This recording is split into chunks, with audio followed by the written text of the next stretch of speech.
আসসালামু আলাইকুম প্রিয় দর্শক, আপনাদেরকে শুভেচ্ছা জানাচ্ছি বাংলাদেশ সংবাদের সাথে আছি আমি চৌধুরী নাদিরা। প্রথমেই শিরোনাম। নমুনা সংকটে ভুগছে সিলেটের করোনা পরীক্ষার ল্যাব। ফি নির্ধারণ ও বন্যায় কমে গেছে নমুনা পরীক্ষা করতে আসা লোকজনের সংখ্যা, বলছেন সংশ্লিষ্টরা। সাবেক স্বরাষ্ট্রমন্ত্রী ও আওয়ামী লীগের সভাপতি মণ্ডলীর সদস্য অ্যাডভোকেট সাহারা খাতুন আর নেই। থাইল্যান্ডের বামরুনগ্রাদ হাসপাতালে মারা গেছেন তিনি।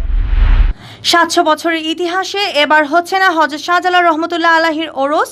করোনা সংক্রমণ ঠেকাতে ওরসের কার্যক্রম বন্ধ রেখেছে মাজার কর্তৃপক্ষ। দেশে করোনা ভাইরাসে আক্রান্ত হিসেবে শনাক্ত হয়েছেন আরও 2949 জন। গত 24 ঘন্টায় মারা গেছেন 37 জন। উসমানী ল্যাবে আরও 26 জন করোনা আক্রান্ত শনাক্ত। সিলেট জেলায় আক্রান্তের সংখ্যা ছাড়ালো 3000। সিলেট বন্দরবাজার কেন্দ্রীয় জামে মসজিদে 3টি জীবাণুনাশক টানেল স্থাপন করল ক্যাপ ফাউন্ডেশন। উদ্বোধন করলেন পররাষ্ট্রমন্ত্রী ডক্টর এ.কে আব্দুল মোমেন। খাদিমপাড়া হাসপাতাল পরিদর্শনে সিলেট বিভাগের করোনা ব্যবস্থাপনার দায়িত্বপ্রাপ্ত সচিব লোকমান হোসেন মিয়া। আইসোলেশনের সেন্টারটিতে সর্বোচ্চ সেবা নিশ্চিতের আশ্বাস। এতক্ষণ শুনছিলেন শিরোনাম, এখন বিস্তারিত। হঠাৎ করে সিলেটে পাল্টে গেছে করোনা নমুনার পরীক্ষা চিত্র। সৈয়দ শামসুদ্দিন আহমদ হাসপাতালে নমুনা দিতে আসা লোকজনের সেই ভিড় আর নেই। নমুনা পরীক্ষার ফলাফল পেতে এখন অপেক্ষা করতে হয় না দিনের পর দিন। এতদিন নমুনা সংগ্রহ নিয়ে টেকনিশিয়ান আর পরীক্ষা নিয়ে ল্যাব কর্তৃপক্ষ হিমশিম খেলেও এখন অনেকটা অলস সময় পার করছেন তারা। অবিশ্বাস্য মনে হলেও সত্য, এখন রীতিমতো নমুনা সংকটে ভুগছে সিলেট এমএজি উসমানী মেডিকেল কলেজের করোনা ভাইরাস পরীক্ষার ল্যাব। পরীক্ষার ফি নির্ধারণ ও বন্যার কারণে করোনা পরীক্ষা করতে আসা লোকজনের সংখ্যা কমেছে বলে মনে করছেন সংশ্লিষ্টরা। সিলেটে করোনা সংক্রমণ বেড়ে যায় নমুনা পরীক্ষাও। করোনার উপসর্গ নিয়ে প্রতিদিন শত শত মানুষ নমুনা দিতে ভিড় করেন সৈয়দ শামসুদ্দিন আহমদ হাসপাতালে। উপজেলাগুলো থেকেও আসতে থাকে নমুনা। সেই নমুনার চাপে ত্রাহি অবস্থা ওসমানী মেডিকেল কলেজের ল্যাবে দায়িত্বরতদের। কয়েকদিন পরপর কয়েক হাজার নমুনা পাঠাতে হতো ঢাকায়। ঢাকা থেকে রিপোর্ট পেতে সময় লাগতো প্রায় 2 সপ্তাহ। পজিটিভ রিপোর্ট আসার আগেই অনেকে সুস্থ হয়ে উঠতেন। এ নিয়ে সাধারণ মানুষের মধ্যে ক্ষোভেরও সঞ্চার হয়। দাবি উঠে সিলেটের ল্যাব বাড়ানোর। এই দাবিতে সিলেটের নাগরিক সমাজের প্রতিনিধিরা প্রধানমন্ত্রী বরাবর লিখিত আবেদনও পাঠান। শুরুতে উসমানী মেডিকেল কলেজের ল্যাবে প্রতিদিন 2 রাউন্ডে 188টি নমুনা পরীক্ষা করা হতো। পরে নমুনার চাপ বেড়ে যাওয়ায় তা বাড়িয়ে 6 রাউন্ডে 564টি নমুনা পরীক্ষা করা হয়। কিন্তু চলতি মাসের শুরু থেকে কমতে থাকে নমুনার পরিমাণ। এখন প্রতিদিন সিলেট নগরীর জেলায় সবকটি উপজেলা থেকে 1 রাউন্ডের অর্থাৎ 94টি নমুনা সংগ্রহ করা যাচ্ছে না। নমুনা সংকটের কারণে 9 জুলাই সিলেট এমএজি উসমানী মেডিকেল কলেজের ল্যাবে পুরো 1 রাউন্ড টেস্ট করাও সম্ভব হয়নি। নমুনা সংগ্রহ ও পরীক্ষার সাথে সংশ্লিষ্ট একাধিক দায়িত্বশীল কর্মকর্তা জানান, গত মে ও জুন মাসে সিলেটে করোনা ভাইরাস পরীক্ষা বিবেচনায় শনাক্তের পরিমাণ ছিল 25 থেকে 30%। জুলাই মাসেও শনাক্তের গড় হার একই আছে। কিন্তু জুলাই মাসের শুরু থেকে হঠাৎ করে নমুনা পরীক্ষার্থীদের সংখ্যা কমতে থাকে। 1 জুলাই থেকে ফি আদায় ও সিলেটের বিভিন্ন উপজেলায় বন্যা দেখা দেয় করোনা পরীক্ষা করতে আসার লোকজন কমেছে বলে মনে করছেন সংশ্লিষ্টরা। এ ব্যাপারে সিলেট এমএজি উসমানী মেডিকেল কলেজের অধ্যক্ষ ও ল্যাব প্রধান অধ্যাপক ডাক্তার মইনুল হক জানান, হঠাৎ করে নমুনার পরিমাণ অনেক কমে গেছে। আগে যেখানে পরীক্ষা নিয়ে ল্যাবের সবাই হিমশিম খেতে হতো, এখন সেখানে নমুনার জন্য আমাদেরকে পথের দিকে চেয়ে থাকতে হয়। নমুনা সংকটের কারণে এখন 1-2 রাউন্ডের বেশি পরীক্ষা করাই সম্ভব হচ্ছে না। থাইল্যান্ডের বামরুনগ্রাদ হাসপাতালে চিকিৎসাধীন অবস্থায় মারা গেছেন আওয়ামী লীগের সভাপতি মণ্ডলীর সদস্য ও সাবেক স্বরাষ্ট্রমন্ত্রী অ্যাডভোকেট সাহারা খাতুন। বৃহস্পতিবার ব্যাংককের স্থানীয় সময় রাত 12:26 তিনি ইন্তেকাল করেন। ইন্না লিল্লাহি ওয়া ইন্না ইলাইহি রাজিউন। গত সোমবার থাইল্যান্ডের বামরুনগ্রাদ হাসপাতালে নিয়ে যাওয়া হয় সাবেক স্বরাষ্ট্রমন্ত্রী অ্যাডভোকেট সাহারা খাতুনকে। জ্বর, অ্যালার্জি সহ বার্ধক্যজনিত বিভিন্ন রোগে অসুস্থ অবস্থায় 2 জুন সাহারা খাতুন ঢাকার ইউনাইটেড হাসপাতালে ভর্তি হন। এখানে তার অবস্থার অবনতি হলে 19 জুন সকালে তাকে আইসিইউতে নেওয়া হয়। এরপর অবস্থার উন্নতি হলে তাকে 22 জুন দুপুরে আইসিইউ থেকে এইচডিইউসিতে স্থানান্তর করা হয়।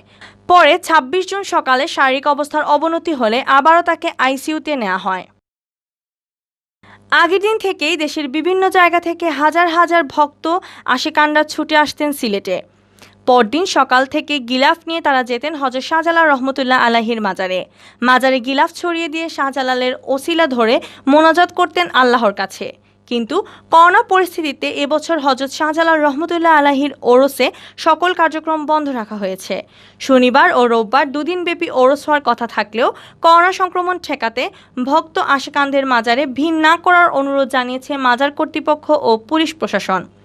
700 বছরের ইতিহাসে এই প্রথম হযরত শাহজালাল রহমতুল্লাহ আলাইহি এর ওরস হচ্ছে না এবছর। শুক্রবার মাজার এলাকা ঘুরে ওরসে আসা ভক্ত আশিকানদের দেখা মেলেনি। ওরস উপলক্ষে যাতে কেউ মাজারে ভিড় করতে না পারেন সেজন্য মাজার কর্তৃপক্ষ ও পুলিশকে বেশ তৎপর দেখা গেছে। দেশে করোনা ভাইরাসে আক্রান্ত হয়ে গত 24 ঘন্টায় আরও 37 জন মারা গেছেন। এ নিয়ে ভাইরাসটিতে মৃতের সংখ্যা বেড়ে দাঁড়ালো 2275। একই সময়ে আক্রান্ত হিসেবে শনাক্ত হয়েছেন আরও 2949 জন। করোনা ভাইরাস বিষয়ে শুক্রবার দুপুরে স্বাস্থ্য অধিদপ্তরের নিয়মিত হেলথ বুলেটিনে এ তথ্য জানানো হয়। অনলাইনে বুলেটিন উপস্থাপন করেন অধিদপ্তরের অতিরিক্ত মহাপরিচালক অধ্যাপক ডাক্তার নাসিমা সুলতানা। তিনি নতুন যুক্ত একটি সহ মোট 77টি ল্যাবরেটরিতে নমুনা পরীক্ষার তথ্য তুলে ধরে জানান, করোনা ভাইরাস শনাক্তে গত 24 ঘন্টায় আরও 14,377টি নমুনা সংগ্রহ করা হয়েছে। পরীক্ষা করা হয় 13,488টি নমুনা। এ নিয়ে দেশে মোট নমুনা পরীক্ষা করা হয় 9,18,272টি। নতুন নমুনা পরীক্ষায় করোনা শনাক্ত হয়েছে আরও 2,949 জনের মধ্যে। ফলে শনাক্ত করোনা রোগীর সংখ্যা দাঁড়ালো 1,78,443 জনে। 24 ঘন্টায় মৃত্যুবরণ করেছেন 37 জন। এ পর্যন্ত মৃত্যুবরণ করেছেন 2,275 জন। শনাক্ত বিবেচনায় মৃত্যুর হার 1.27%।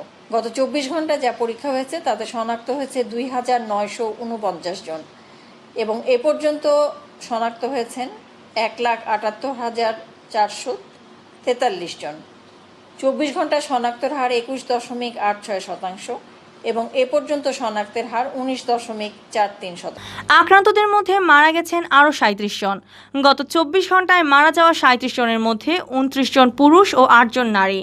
এ নিয়ে করোনায় মোট মৃত্যু হল 2,275 জনের। গত 24 ঘন্টায় সুস্থ হয়েছেন আরও 1,862 জন। এ নিয়ে মোট সুস্থ রোগীর সংখ্যা দাঁড়ালো 86,406 জনে।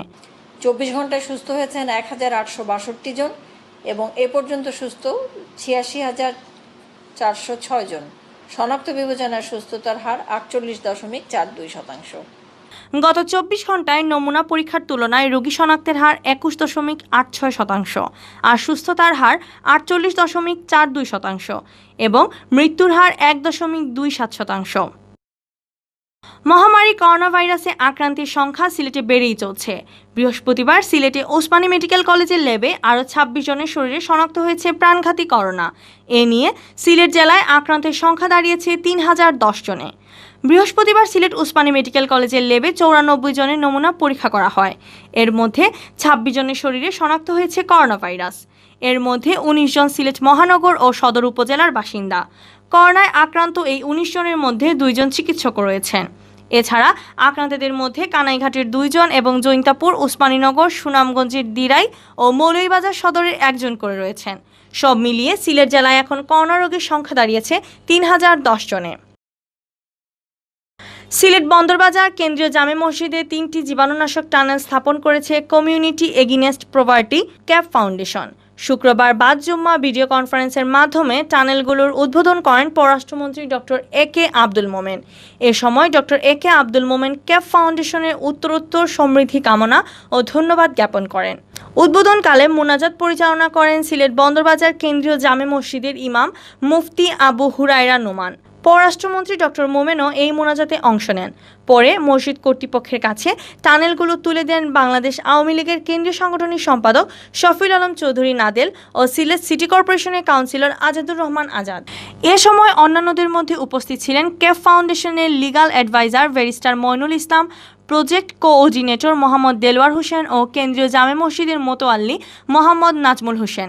এ সময় পররাষ্ট্রমন্ত্রী এ.কে আব্দুল মোমেন মহতী এই কাজের জন্য ক্যাপ ফাউন্ডেশনের প্রশংসা করেন। আমি আজকে খুবই আনন্দিত যে আমরা এই সেবাটা মসজিদের দরজায় নিয়ে এসেছি এবং এইটা যথোপযুক্ত ব্যবহার হলে আমি খুশি হব। আজকে আপনারা কষ্ট করে আসছেন, আমি সময় আপনাদের নিতে চাই না, যে আপনারা ভালো থাকেন, সুস্থ থাকেন, স্বাস্থ্যবিধি মেনে চলুন, আর ইনশাআল্লাহ আল্লাহর হুকুমে অবশ্যই আমরা এই প্যান্ডেমিক থেকে মুক্তি হব। আপনারা জেনে খুশি হবেন যে পৃথিবীর অন্যান্য দেশের তুলনায় বিশেষ করে উন্নত দেশ আমেরিকা বলেন আর ইউকে বলেন, এদের তুলনায় তাদের তো হাসপাতাল ফ্যাসিলিটিস এইগুলো অনেক উন্নত, কিন্তু এত উন্নত থাকা সত্ত্বেও তাদের মৃত্যুর হার অনেক অনেক বেশি। সেই দিকে আল্লাহর মেহেরবান যে আমাদের দেশে এখনো মৃত্যুর হার 1.26%। সিলেটের খাদিমপাড়া 31 শয্যা বিশিষ্ট হাসপাতাল পরিদর্শন করেছেন সিলেট বিভাগের করোনা ব্যবস্থাপনার দায়িত্বপ্রাপ্ত সচিব লোকমান হোসেন মিয়া। শুক্রবার বিকেল 4:30টায় তিনি হাসপাতাল পরিদর্শন করেন। এ সময় তিনি হাসপাতালের বিভিন্ন কার্যক্রম পরিদর্শন করেন এবং প্রয়োজনীয় দিক নির্দেশনা দেন। পরে তিনি সাংবাদিকদের সাথে কথা বলেন। এ সময় তিনি বলেন, বর্তমানে সিলেটে নমুনা চট নেই। আগে সিলেট এমএজি ওসমানী মেডিকেল কলেজের পিসিআর ল্যাবে 2 শিফটে কাজ করছিলেন, বর্তমানে 3 শিফটে কাজ চলছে।